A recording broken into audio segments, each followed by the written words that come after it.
Olá, tudo bem? Vamos escutar agora a bela homenagem dos músicos Cleiton e Cleidir à sua terra natal, nas vozes dos alunos da Escola Santa Mônica. Esse é o convite especial para conhecermos a história da cidade de Pelotas.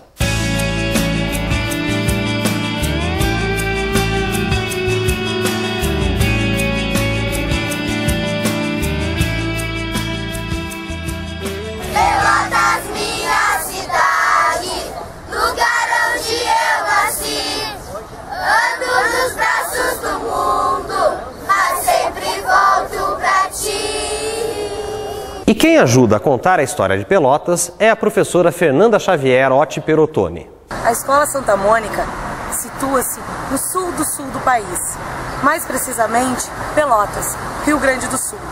E é neste e sob este contexto histórico e cultural que nós temos o prazer em lhes apresentar Pelotas em seus 200 anos de memória e a Escola Santa Mônica em 20 anos fazendo parte dessa história. Inicialmente, conhecida como a freguesia de São Francisco de Paula, que posteriormente elevou-se à categoria de vila, foi aqui, nas margens deste São Gonçalo, que Pelotas fez da sua terra fértil, onde tudo começou. As planícies puderam amparar os vastos prados, onde este gado formou-se sua carne, seu couro e, a partir daí, o princípio de tudo. Assim, tudo começou. As planícies ampararam as pastagens para que o gado fizesse seu pouso, sua carne, seu couro. O princípio de tudo.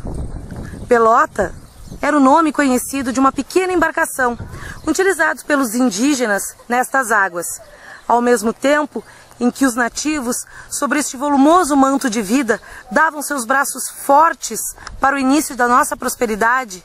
O negro escravo, de origem tão presente nas comunidades desta princesa do sul, usava também de sua força física para sustentar o ciclo trazido pela elite do sudeste, assim constituindo um dos mais fascinantes e atraentes momentos da cultura brasileira.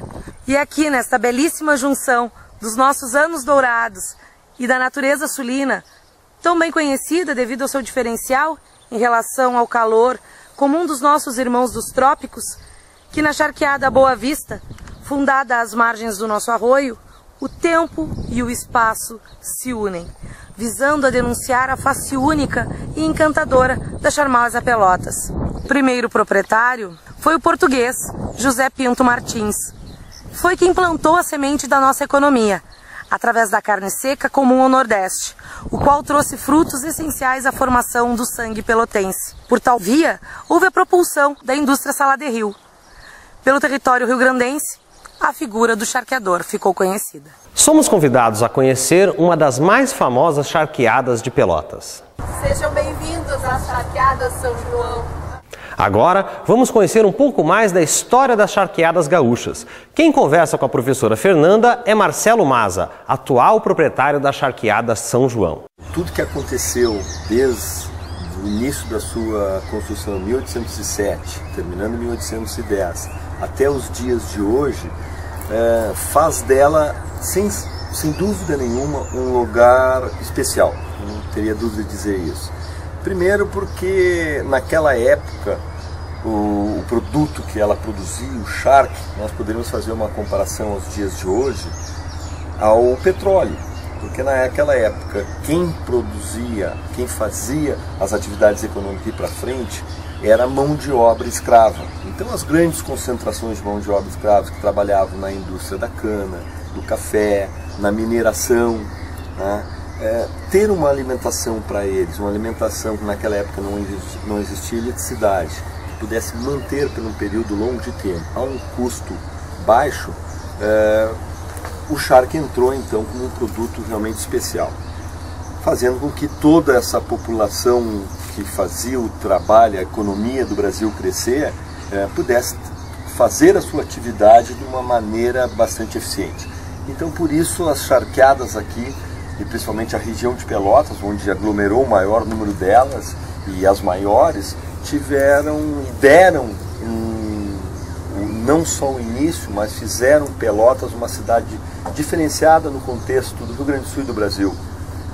Porque os negócios foram tão bem sucedidos que a riqueza dos charqueadores fez com que os seus filhos fossem estudar na Europa e trazendo de lá muita cultura, a educação, a valorização pelas artes, fazendo Pelotas, eu acho que é uma poucas cidades de 350 mil habitantes no Brasil que tenha 2 teatros, um número enorme aí, de uma população que dá valor às artes, à cultura. Uma das primeiras universidades de belas artes do país. Agronomia, a primeira.